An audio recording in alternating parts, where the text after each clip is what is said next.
Chazal, all the Mefarshim here. You got the Mitzvah Siyam, you got Rashi, you got Radak, you got Chazal. It's Gemara Rosh Hashanah, Daf Yud Ches. That's where the Makor is. One of them. So he was actually making a play to be king, a big play. Now, if you're David HaMelech and you show up and you ask for your rightfully earned wages for your army, okay, because you're the king that provides security, you think you got a warm welcome on that day from the new king? Naval acts predictably. David sends a message and says, V'amartem kol lechai, my dear subject, Kalev, from the Kalbis. Atah Shalom, it's a famous song. V'amartem kol lechai, right? Ve'atah Shalom, v'beischa Shalom, v'kol asher lecha Shalom. I give you all the blessings in the world. Now, here goes Azim. So, we should give. We should, pay us. We provided a year's worth of security. Now it's time to get paid. And if you don't believe me, ask your Narim how many times we protected them out in the field. And then he says, Tinana es asher timsa b'yodech al avadecha. He even calls him his servant, Ulabincha David. He doesn't present himself as the king, even though he is. He comes humbly. And what does Naval say? He says, me David, me Ben Yishai. Who is this David guy? Who is the son of Yishai? Who says Yishai is the royal family? I'm the royal family. And who's David? He's illegitimate. I've got a lot of avodim here today. I'm the king. Makati Islachmi, I should give my hard-earned bread and my water and my meat to my workers that I have to give to my workers. And Atati Ladashima Shelo Yadati. I should give to people who I don't know who they are. I don't recognize them even as legitimate. But he knew that, right? Mm-hmm. He Neville knew that David was anointed by Shmuel. It's not like he's playing stupid. He knew. He was negating it.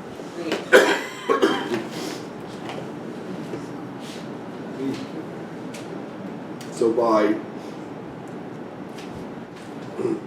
doing this, he was defying. He's defying. Yes. You don't want it.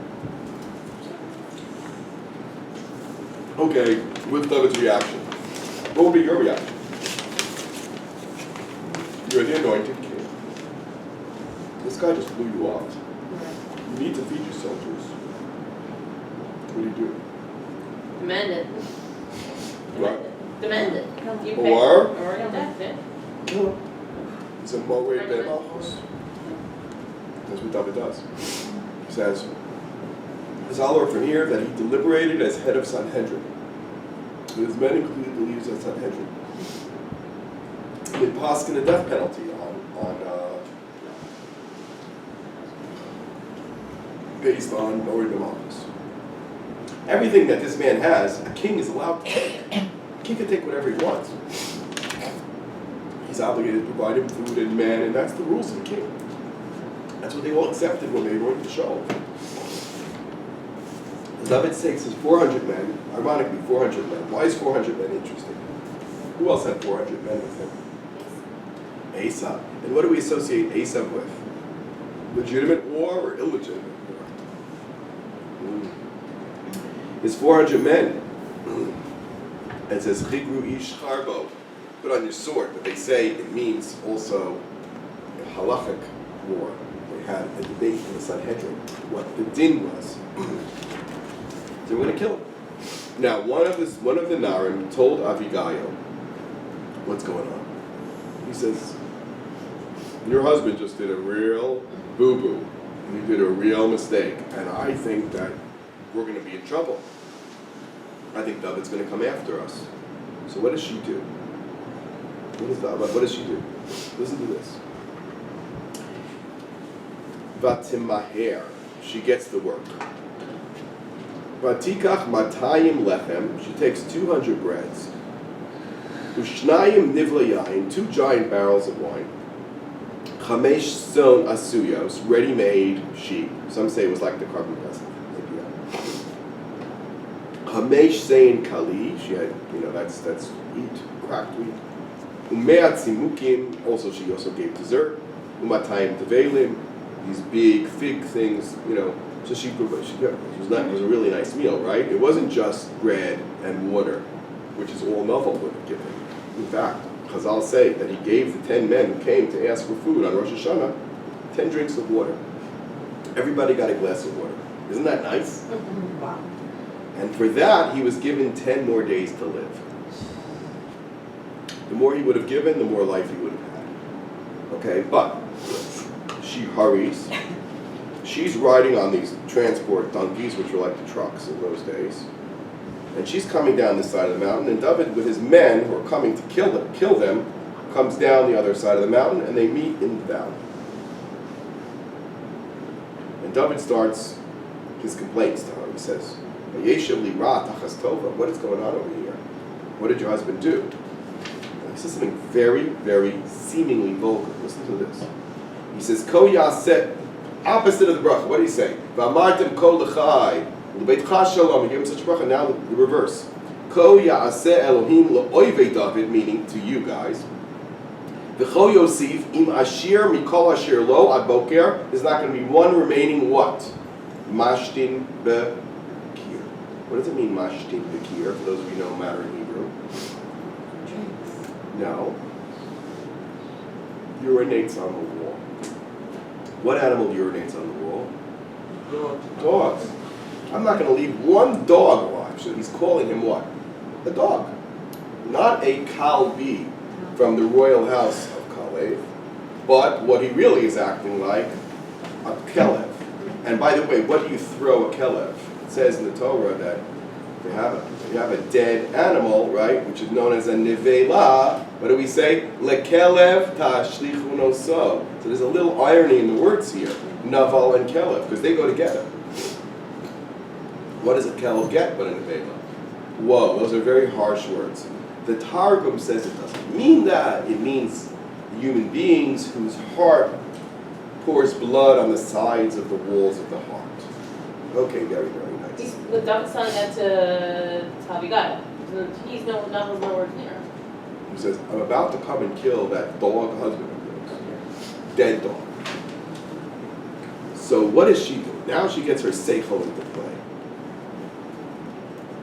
She runs off the chamor. First thing she does is to show who's the king. What do you want to do if you want to show that you're treating this man as the king? What do you do? Vatipo, she falls down, la'apei David, in front of David's face, al paneh, on her face, vayishtachu aretz. She doesn't go panim el panim. She doesn't say, like, I'm your equal. She bows herself down. And then, vatipo al ragla, then she comes closer to him, and she throws herself at her feet in an act of begging for mercy. Patomer bi adoni ha'avon. I'm the one who's sinned. But to deverna amascha baznecha, listen to me. What I'm going to tell you, ushma es divrei amatecha. Listen to the words of your maidservant. Okay, and she makes several arguments. He said, first of all, Naval kishmo kein hu. That's the way this guy is. It's like his name. He's like his name. He's a dog. He's a dog. Mamish. So what do you want? You're going to get upset about? It's not like somebody on a high level insulted you. You know what I'm saying? When somebody who's just a bad, crazy person insults you, you don't feel bad about it so much. That's number one. And she says, had I seen your boys coming, of course I would have. So I'm not complicit in this. He says, and then she goes into the moral argument. Listen to this, brilliant. Chai Hashem v'chei nafshech. It's better for you. Hashem manacha Hashem mibot b'damim. He says, I'm saving you from having what? Blood on your hands. She's reminding him, you don't want to kill Shaul, right? Your rival. Why? Because that debases the entire sanctity of the Malchut. And they're killing each other every single day. That's what they did in Rome. I mean, in Rome, how do they change kings? They killed one. They killed the guy before. They killed Julius Caesar. They killed him. That was, by the way, the greatest emperor was Julius Caesar. Someone thought of him as like, he was superhuman. They killed him. For what? Nothing. You changed, in Aesop, you change kings very simply. You kill them. Not so a Jewish king. A Jewish king is a reflection of Hashem. Hashem says, Lo sirtzach. You can't be a murderer and be a king representing Hashem. You have to be holy. You have to be kadosh. What do we say? Very, very important. Ha-melech ha-kadosh. We call Hashem in the Yom Kippur davening the holy king. There are a lot of kings out there, but a king that's connected to holiness, that's a Jewish king. That's an emulation of Hashem. Mahu rachum, mafata rachum. He's generous, he's merciful. That's what we ask Hashem. To go off his kisei of din and go to Rachamim. David HaMelech, you think you're doing the right training for becoming a king by wiping out my husband? Is that going to prepare you to serve your mission? Isn't that a brilliant argument? She got him. She just got him. She was a Bala Seichel. And then she says, he's just a naval, he's a nothing. It's not even worth getting upset over. So that doesn't possibly, you're going to kill somebody like this. It's also this big stain on you. Some people say, I was looking for this. It says, damim, mibo b'damim, bloods. What do you mean bloods? To say dam, not enough? Yifas Toar. He was ready, if he was going to kill Naval, what was he going to do with her? Take her. What do you do with a Yifas Toar? What's permissible with a Yifas Toar? Not the first time anyway, is to have relations, right? She said to him, I'm pure. I need to go to the mikvah. So she says, you know what would have happened if you would have killed my husband? You wouldn't have known, you wouldn't have cared. And you would have violated the rules of Nida. Isn't that terrible? Unbelievable, her argument. So she says, she challenged him and says, yes, you want to be a king, but you have to be what type of king? Ha-melech ha-kadosh. Wow. He's blown away. She continues her arguments for a while. And then she says something like this. He says, if you don't kill, you will survive, and Hashem will punish your enemies b'kaf hakela. Kaf hakela, according to the Zohar, is a terrible punishment in Gehenna, where they take your neshama and they throw you from one side of the world to the next. They catch with your neshama. It's really nasty. What she's saying to him is, leave that punishment to Hashem. Don't take the law into your own hands, and maybe you're doing something dubiously wrong, murky, in the gray area, not so clear. It's in your best interests. Okay. Lishbach dam chinam, you're going to spread. What do you need it for? Vayomer David Lagel, Baruch Adonai Elokei Yisrael. Blessed is Hashem. Asher shalachei hayom hazeh likrati. He says, I see you as a messenger of Hashem. Hashem didn't want me to make this mistake. Ubaruch ta'amech, you're so brilliant. Ubruch ha'at, and you're great. Asher ki lisani hayom mibo b'damim v'hosha yad li. You prevented me from going off the derech. I would have, if a person starts murdering, do they have a leiv basar anymore? Or do they have a leiv even? I guess I can throw in an anecdotal thing. One of the things that was going on in the States, and there's a lot written about it, everybody knows, Lahavdil, Elav Abdullah's, the Batman thing. And who's his arch nemesis? The Joker. So it was just a movie made that was a very dark movie showing how do you become this horrible, evil murderer who made a joke out of life. In other words, the Joker is what? Leiv Evan.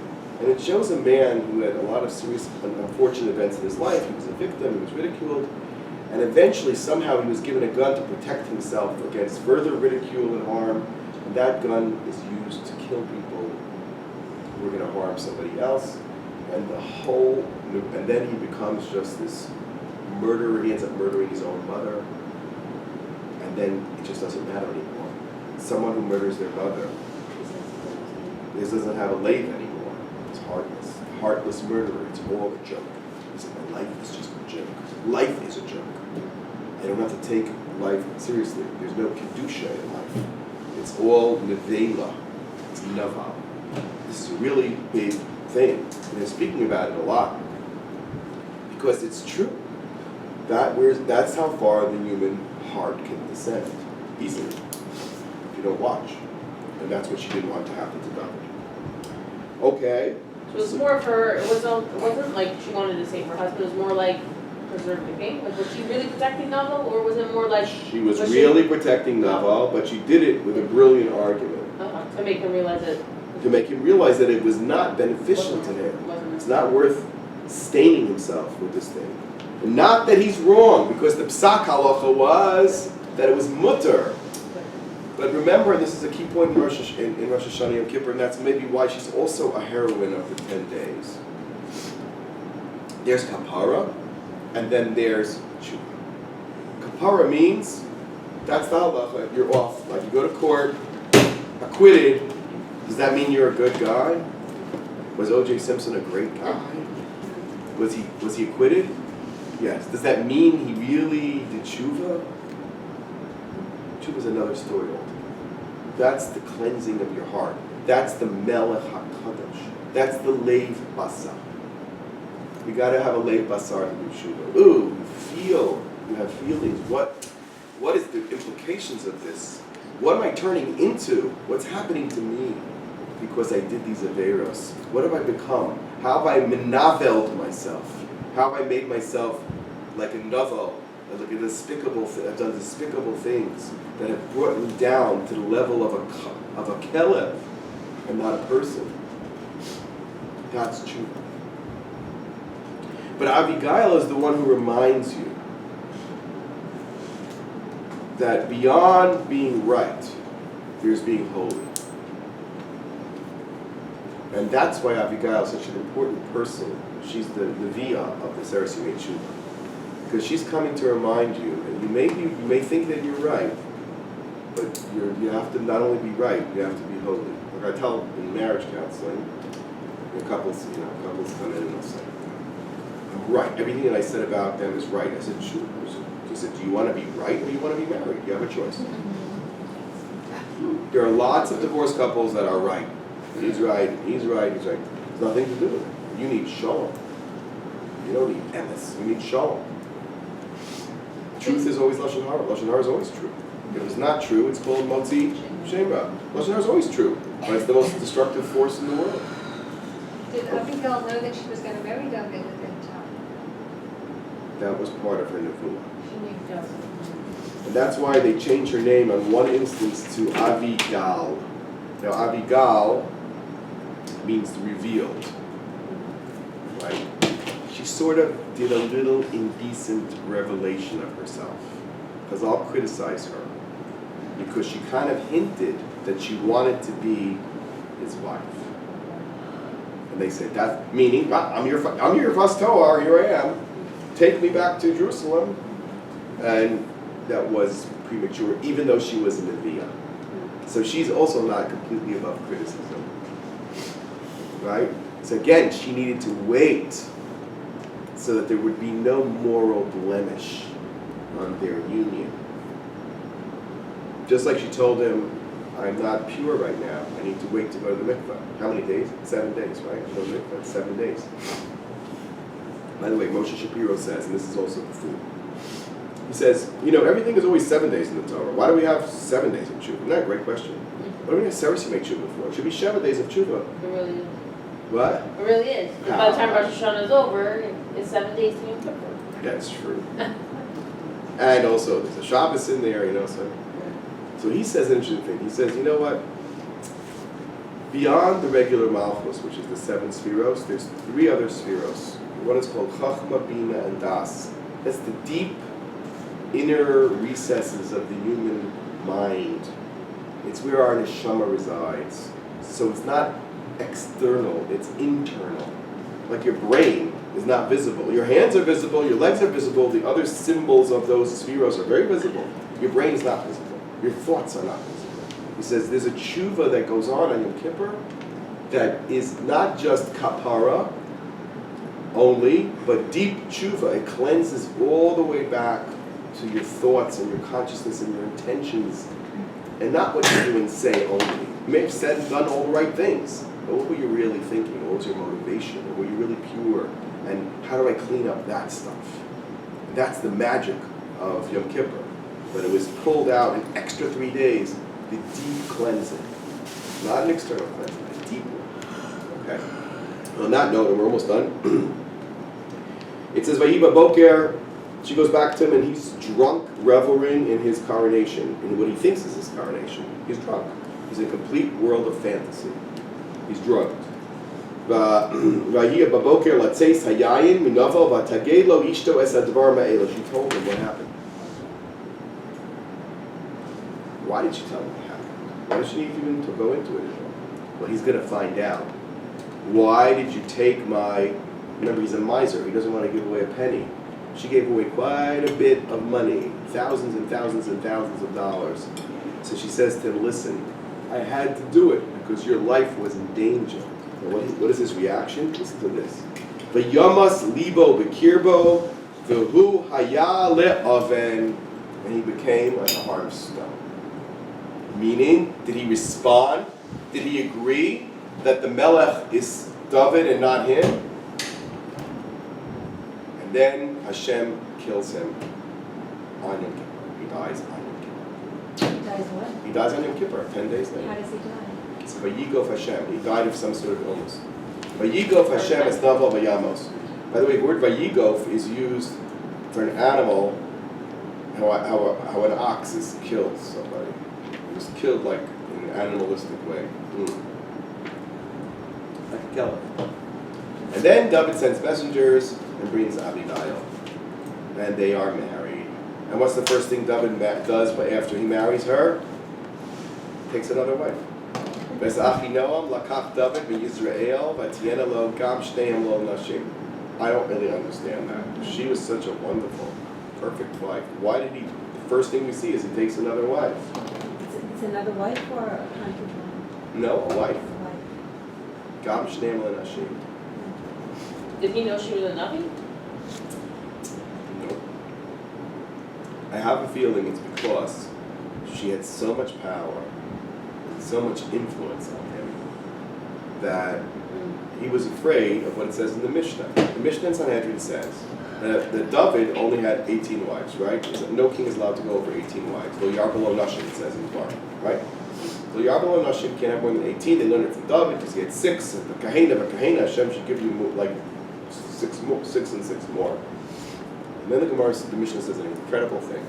He says, the Yehuda says, if she's even one wife, but she controls your heart, Yasiya es libo, she is the one who your heart responds to, and don't marry her.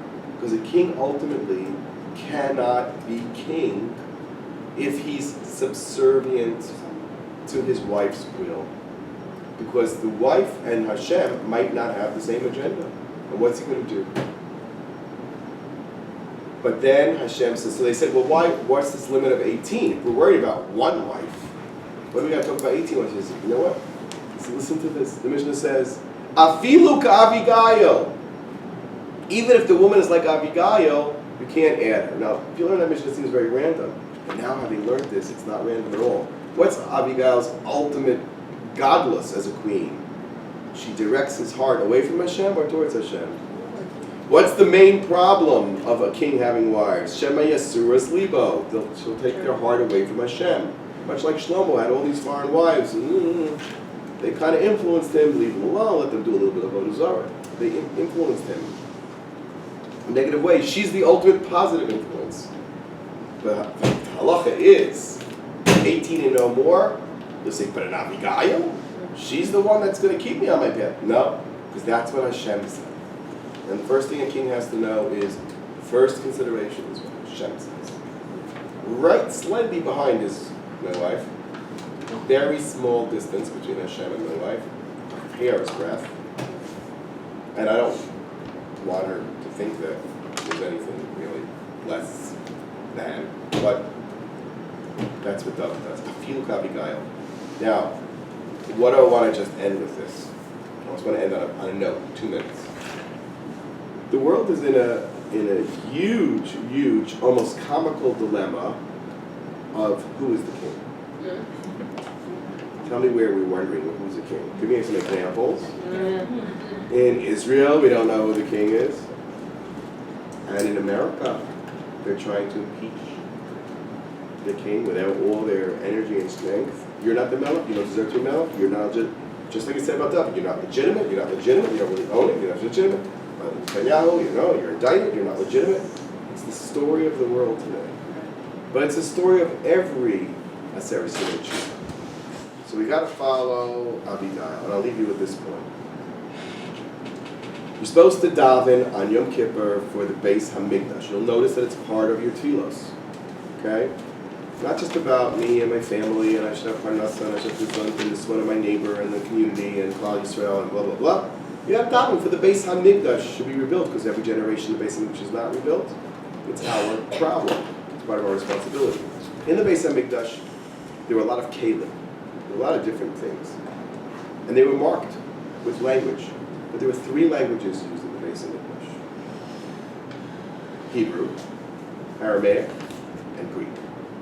What were they used for? Well, for the Kohen, he had Lashon Kodesh on his tzitz, Kodesh Lashem. And then, of course, the Kalpi, the lottery of was either Lashem or La Azazel. That was in Hebrew. What was in Aramaic? When you wanted to bring a carbon, you needed a lot of things: wine, flour. Where are you going to get that? We're going to carry it all around in the Beis Hamikdash. You brought money, and you went to the store of the Beis Hamikdash, and you paid money, and you got a chotam. You got a receipt. And then you went over to the stock room, and they gave you what you're entitled to. The receipt was written, the chotam was written in Aramaic, the language of the people. Yiddish, that was then, for lack of a better word. Or Yinglish, whatever you want to call it. So, but there was also Greek. What was Greek? When people gave shekels to the Beis Hamikdash, everybody's supposed to give a shekel, everybody, right? And they had to gather those shekel coins and start buying the karbanos for the tzibur when they would be Torah and Lishka, when they would scoop out the coins to buy stuff. There were 3 different bowls, and they said on them, when Rabbi Shmuel said Greek, Yavanis Kasim Bahem, Alpha, Beta, Gamma. What is this, a sorority, a college sorority? What's going on over here? I said to myself, what is this about? Well, maybe the following. And maybe that's a program that Israel should look for right now in the response to the question of Mihamel. Because there's all kinds of Jews. There are Jews who are more Greek, they're more interested in democracy and social right? That's what speaks to them. What can be their role? It says, but at least financially support Torah, mitzvahs, and institutions of Kedusha. You don't want to be from yourself. You see yourself as more Greek than Jewish. Fine, but write a check to the Mikdash Ma'an. Give money to the yeshiva. Honor the rabbis. When the rabbi comes over to you, right, and says, well, Henry, I need a check for, I'm going to come to you for Shabbos. I don't know, Shabbos is a little hard for me, whatever. My friend says, I'd love to keep kosher, but certain things just taste too good. I don't know what to do. That guy, at least let them give money, and that starts the connection. Honor, respect, and support. That's all you got to do. Start with that. The middle group, speak Aramaic, the language of the people, they do karbanos. They need somebody to guide them to be a little bit closer, to speak to them in their language, and prepare them to go closer to Hashem. That's what that group needs. And then there's the Kodesh Kadashim, the rabbis, the poskim, the great Gedolei Hador, who they are where they are, and they are the energy that runs everything and draws us close to them. We emulate them, and we go to them for questions and advice, and for all sorts of things. This is the model for Israel. The entire Israel can work. You don't have to force everybody to be frum today. But they have to be supportive and honor our tradition, honor the Shabbos, not make it a public desecration. And you want to do something in your own house, God bless you, go do what you want to do. But stay close, because if you're going to give the financial support, you're not going to say, well, everybody out of Cologne, you have to go to the army now. No stipends for them. Be generous. There's plenty of money in this country. That'll be a schus for you. And the people in the middle need to go closer. And the people on the top, we need to look to them. And that'll be the model we'll have. The Mihamelech, and maybe the Melech HaKadosh, will send the Mashiach and every man. Amen.